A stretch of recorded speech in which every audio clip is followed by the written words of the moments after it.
Peace and blessings. Keep up the lessons. You know who this is. Crypto B-Boy coming at you.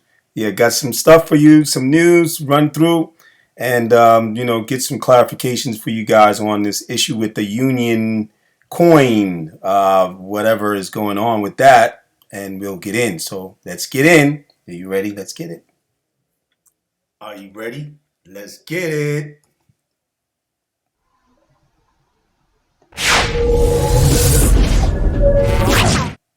Alrighty then. So, yeah, man, we're going to get into this thing with this union thing first because I just want to bring clarification for those who have doubt, a bit of FUD maybe or so forth, because this as FUD is contagious. This is almost like the pandemic of FUD.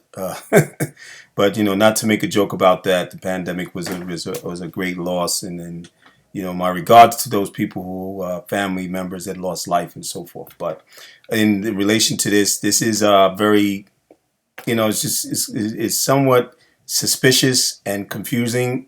It's not confusion to me. I mean, for me, maybe so, because I don't know exactly who had to do with this thing here, but it says Unicoin, a global legal tender, and the article that was put out that I saw, and actually, let me give you the background of this whole issue in relation to in the Twitter space, that is causing a little bit of people to have some FUD. Maybe, I don't know if that's what it is, but the clarification came through Utility. Okay, my man Utility, who he be in the spaces sometimes. He was in the space. Matter of fact, he was in the space today, this afternoon. We were the morning show of Joe Schmo. Shout outs to him. And we have Future and them. Then these guys were discussing and success to Future. He's going on to go back to work, so he won't be in the Joe Schmo show, morning show for the during the week. But on the weekend, he should be hopefully with Joe Schmo and him kind of putting together a schedule for him that works with him. So anyway, shout outs to Future. But they was going, back a little bit because I had brought the question. I came into the space and I asked a question about it, if they had gone over that, because they said earlier that they discussed other topics, that they would cover and discuss and touch on. So that I asked if they did the Union coin issue, and they said they did a bit. They had touched on it, but they said that they didn't know exactly everything about it as far as on a detailish level. But I had mentioned, okay, because I saw that Utility which was T, and shout out to T. He had posted it in his Twitter space as well, and said his good friend of his homeboy Utility, and basically Utility went in his thread, and you click into the thread, you see everything that he went through. And he did his own research and found barely anything that was substantial to say that they was legitimately doing this and facilitating these types of services for the IMF. And that's the whole story of it. And pretty much I can read a little bit about the article that the guy who brought the article, his name is Jordan Finiseth. I don't have the article to pull up, because I was going to do it, but then I said, no, it's not even worth it, because when Utility brought this information, it was clear for me enough to say, hey, I don't really need to bring the article, because, if this article is not from IMF, staffing or people within IMF confirming this, besides the company that was saying and putting this out, according to this article. And it was from Kitco News, okay. And Kitco, they're decent news casting station and so forth, and they do a lot of pretty good videos. I've learned some stuff from them, some information and things from them. Even Utility mentioned that in the space, and it was pretty good. It's pretty good to know that they're on the up and up. But I was also questioning about that because I didn't know that much about them, Kitco, like that. I just knew they did put out some pretty good content about issues in the crypto space, as well as just on a macro level, economics level, and dealing with the markets and dealing with other things that are going on in the country here. let alone globally. And then, they touched base on the BRICS nation stuff too. So, they're pretty good. But anyway, this guy, Jordan, he brought this and he said I'll just read the first. Kitco news during last week's International Monetary Fund, IMF Spring Meetings 2023, the Digital Currency Monetary Authority, DCMA, announced the launch of an international central bank digital currency known as the Universal Monetary Unit, UMU, right? This is their, how they break it down, which is symbolized by the NSA, ANSI character, right? So that's their breakdown.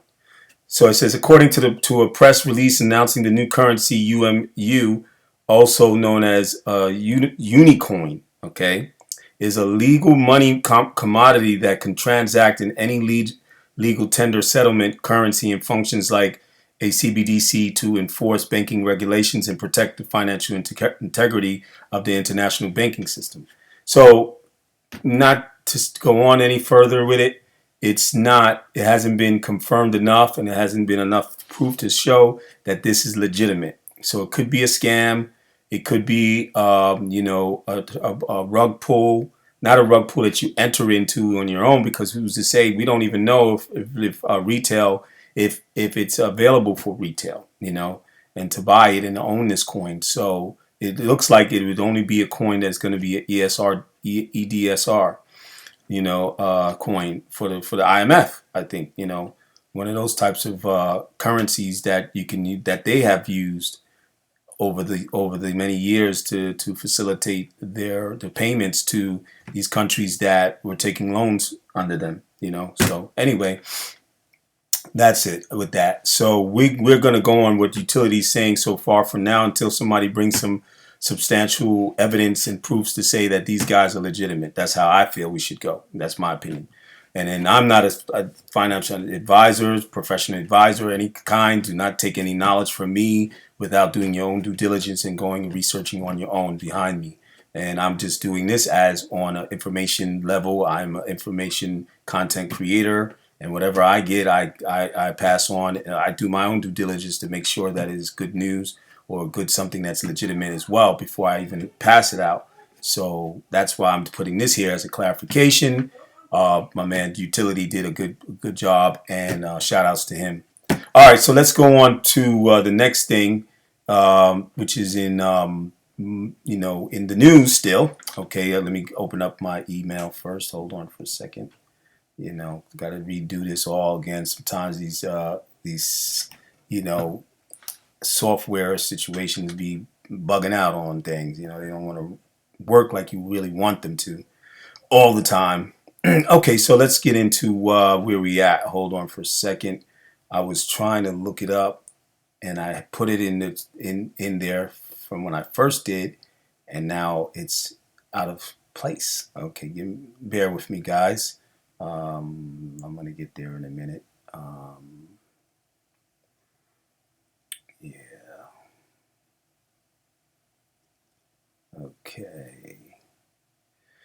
Alrighty then. We're almost there, guys. And it's somewhere over here. I had it, and I don't know what happened to it. It's just, sometimes this happens. So anyway, we'll go into this one, Blockworks, which is like a weekly recap. Excuse me, and we'll deal with some of the things that go on in as they're speaking. These guys are talking about stuff like reports dealing with banks, right? According to recent article from the New York Times, financial institutions filed 1.4 million of these SARs, consider SAR suspicious activity reports in 2021, according to a Bureau of the Treasury Department. That was nearly 70% higher than the 839,314 filed in 2014.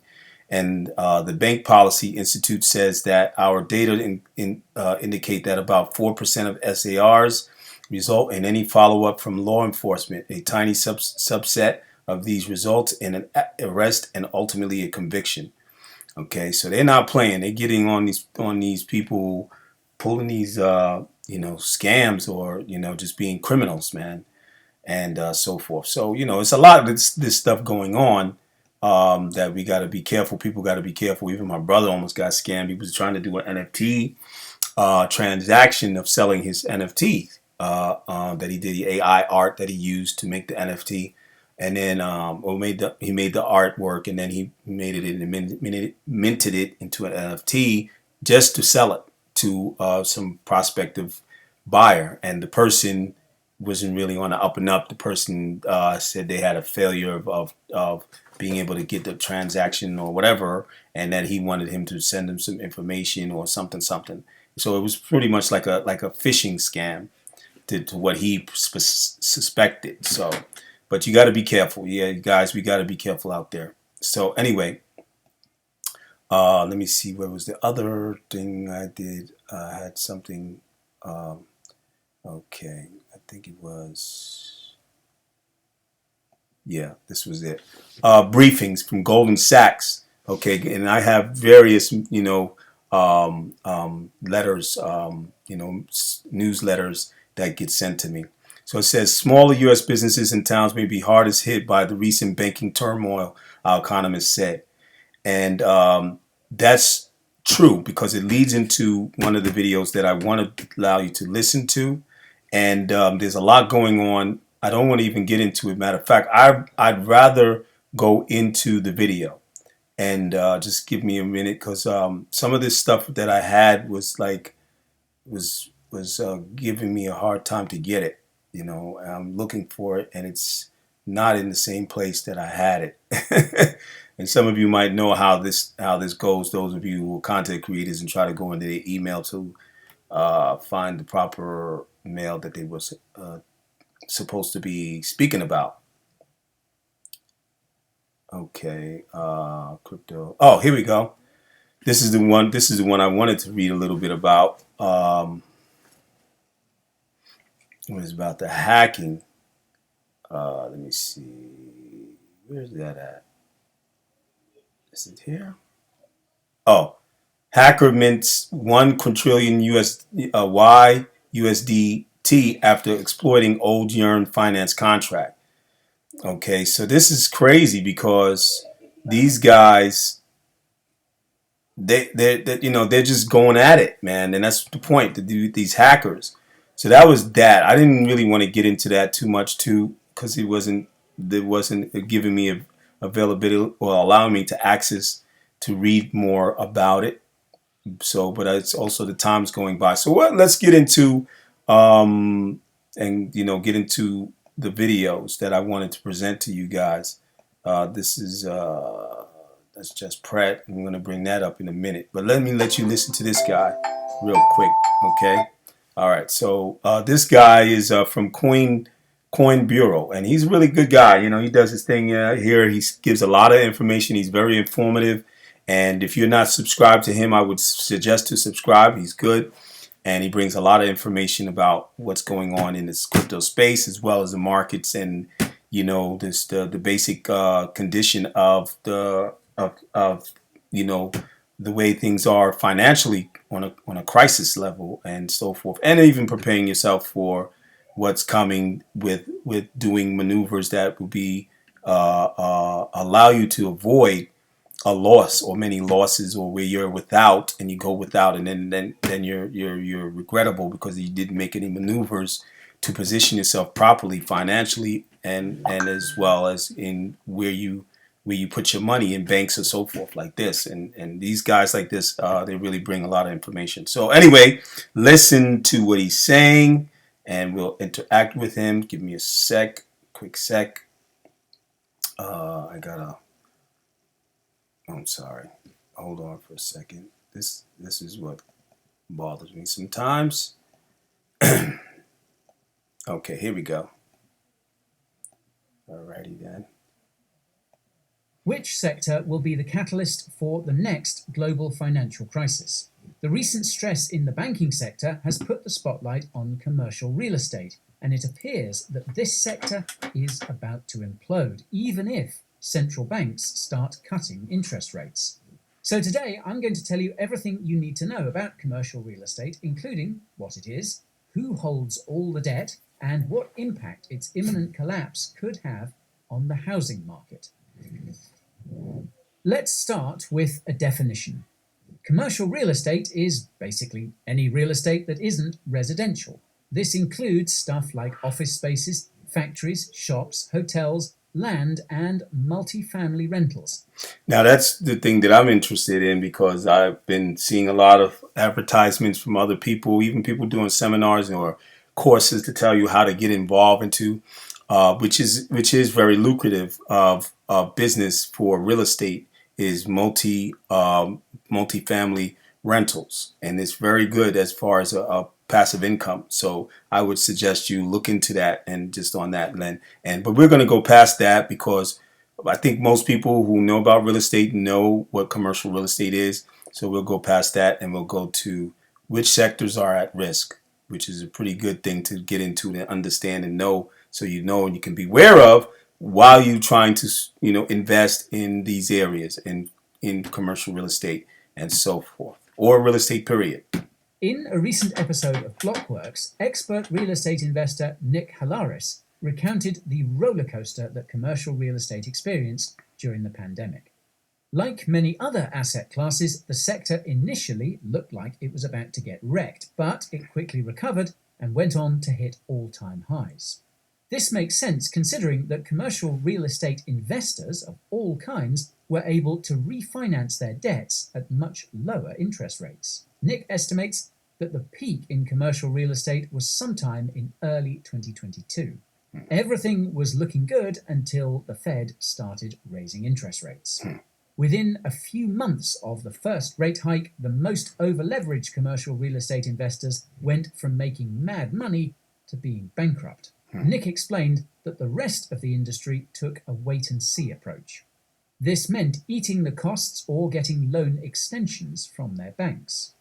They figured that if they just waited long enough, then the Fed would start to lower interest rates again, like it always does, and they'd be making big bucks again. Games people play. Yeah, that's what they do. And these guys, between the trying to fight inflation with raising interest rates and then going and trying to, push or allow more money to be printed, which causes inflation, it devalues the dollar and it goes more to a position of causing inflation to go even further. It's like, that's why I say games people play. It's like a back and forth game. It's like, mouse and cat and mouse chase type of thing. Backing around,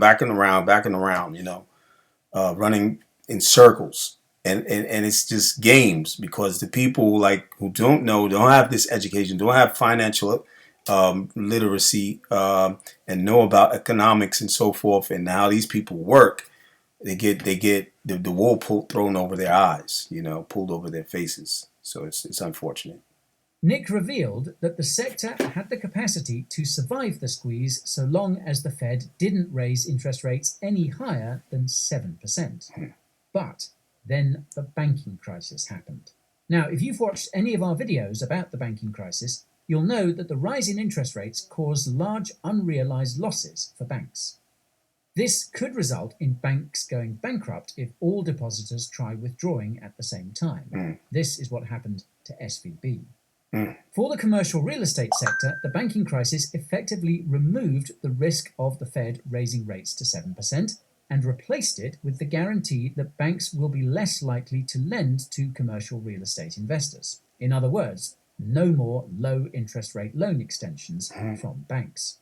If you're wondering why the banking crisis makes banks less likely to lend to commercial real estate investors, the answer is because commercial real estate loans are not liquid, i.e. not easy to sell. Right. If the customers of a bank which has these loans... And you know why they're hard to not easy to sell is because of their, stability in the markets, because it depends on which ones though. And he mentions it, and I'm going to close out because I don't want it to go too far and too long. I have another video to show you. But basically you got to realize that, commercial real estate now, especially in these times, especially post pandemic has become very, very, hard to be in that type of business. It's very unstable, and the people don't have a firm stability of that they're going to do well and get returns back from their investment into into this real estate, commercial real estate, buying these properties that are not going to be able to be sold. You know what I'm saying? Or people take them and rent them if they're rentals, commercial rental places, spaces. But most, if they're, I think they try to more or less make their money more on, and I'm not a real estate person, but I know a little bit of it. But they're not gonna get a big return if the property is not in demand, as far as people wanting to put offices, like for office space especially, or for stores, and you have a lot of stores are going under due to the e-commerce trend and push, and it kind of like taking over and dominating the consumer and realty, excuse me, um, retail market. Okay, they like Amazon, and even Walmart is hanging in there because they have an e-commerce site. But any company like that, or any business that is doing it like that, has knocked out the regular mom and pops, especially, and the brick and mortar sites that have big stores. Like Sears is gone. I was working in Sears as a contractor doing light work, doing changing their lights out, and I realized, and I was able to actually experience their crumbling of that company. I've heard even over the grapevine, in talks with some of my higher ups, that were talking to me and telling us, yeah, we won't be able to do a contract over here at this particular store, because they're gonna close that store down due to in issues and problems in the company, and they're not able to continue to keep stores open, and it looks like they're going to be going out of business. And this was pre-pandemic. This was before the pandemic. After pandemic, I mean, a lot of companies fell under and went bankrupt. So it is what it is. But let me go from here, and we'll go into, and you can watch his video. I'll try to put his video in a link in the description for you, so you can check it out. Also, don't forget to subscribe to your bruh, Crypto B Boy. I try to do my best to give you as much as information that I can, and we do what we can do. You know what I mean? And it's all good in the hood. Don't also feel that you have to buy or get involved as being a member. It's not what it is. Those of you who don't know about subscribing, it's free, and you get in the loop, and you get to get notifications with the notification bell under there of more videos, future videos from Crypto B-Boy. Okay, so thanks. I appreciate that you would do that, and click the like button on your way out if you like the video and everything, and then, share the video. So last and not least, this is my man Jaspret Singh from Minority Mindset. Plus, he has a newsletter which is called Briefing, something Briefs. Man, I keep forgetting those names, man. I'll get it together though. Anyway, let's get into what he's talking about. He's talking about these money traps, and then we'll let you listen to a little bit and go on our way out with that video. Okay, so hold on for a second. Give me a few seconds. Hold on. This is who. Yeah, there we go. We're getting it. All right. Debt where you have to pay 25% APR, this credit card debt is going to keep you broke. But there are other money traps that aren't so obvious. The reality is, not only are most people not where they want to be Oh, he was just talking about credit card debt, money trap. Yeah. Financially, but most people don't even have $1,000 saved up in their bank account to protect them from an emergency. The fact of the matter is, there's a lot of industries out there that profit when you don't understand money. The less you understand, the more they make, which is why you want to avoid these money traps. The first money trap that you want to avoid is the $2 destiny trap. Please, God, let me be the lottery winner just this one time.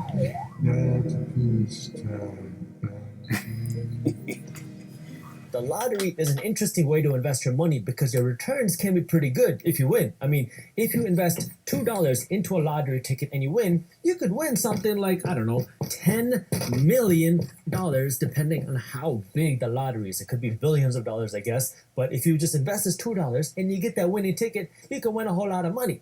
The issue is, you're not going to win. The odds of you winning the lottery are 1 in 305 million. So you have a better chance to get hit by lightning 300. So like ratio is way low for you to be able to win than the ratio of them taking your money. they get more from you or people as each customer who buys a ticket, how many tickets depends on how many tickets they get. Because I used to remember my stepfather used to get like 10 tickets, and it was cost him almost $50 altogether. It was a dollar in a dream lottery in New York.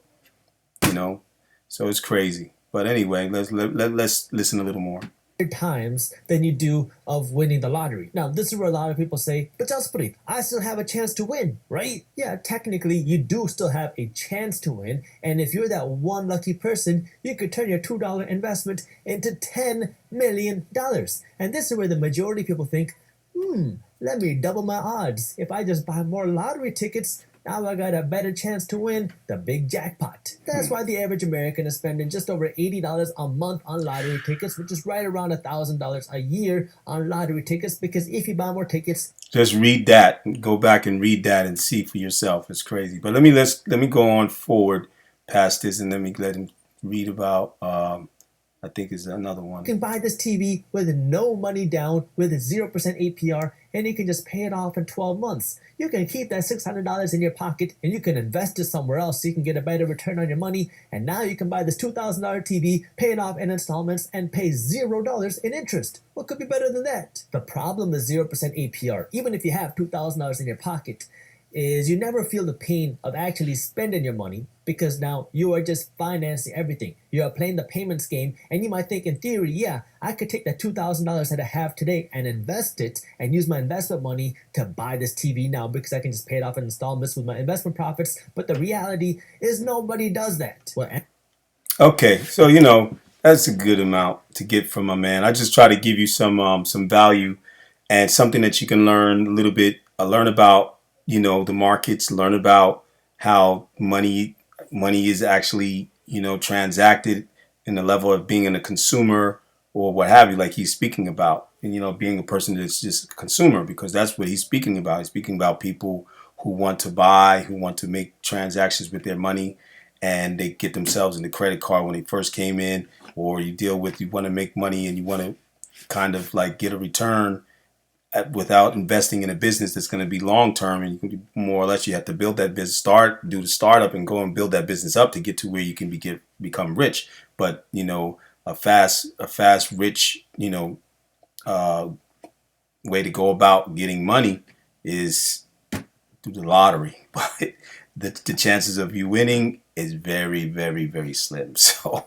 as he said, and then he was speaking about going into making payments. This is a money trap, like at our what is it called, Rent-A-Center, those types of places, and you buying a TV that costs $2,000, and then you got a APR, interest rate that is going to be whatever percentage it is, but you think you can basically do it, pay it off in the year, and you're going to have your TV, but it ain't going to be yours until it's paid, and then also at the same time, you pay out more money for it because of the interest. As Muslims, we know we don't deal with interest. Interest is forbidden in our faith, so we don't even deal with it at all. So everything is either cash and carry. It's like either we're going to pay this amount for the full amount, or we get installments from somebody that is probably, of course, they're not going to charge us interest, and we're going to pay exactly what we getting. And just make the payments and don't be late. If we're late, then there's a late fee. So like this, but it's better that way to avoid having to owe more than what it is worth. It doesn't make sense, but people get caught up into that, and it's a trap. And this is what he was talking about, basically. But anyway, you can watch his video. I will also post his video link in the description area, and just check it out yourself. And also, like I said, I didn't remember the name, but I remember it now. It's called Market Briefs. Do subscribe to Market Briefs. It doesn't cost anything. It's money. I mean, no money. It doesn't cost any money. It's free. And you can get also newsletters from him emailed to you, and you can go through them and get a lot of value and knowledge on these topics in finance, okay, and business and so forth. He talks a lot about a lot of areas that connect with each other. It's basically all about money, pretty much, and how to manage your money and so forth like that. All right, thanks though. I appreciate you guys. That's all for today. And for the rest of you guys, stay with me, like I said. And I appreciate you guys who are with me and subscribed already. And click that like button at the end. And I appreciate you all. Till next time, this is your boy, but not your little boy, Crypto Wee Boy, coming at you. I'm out. Peace.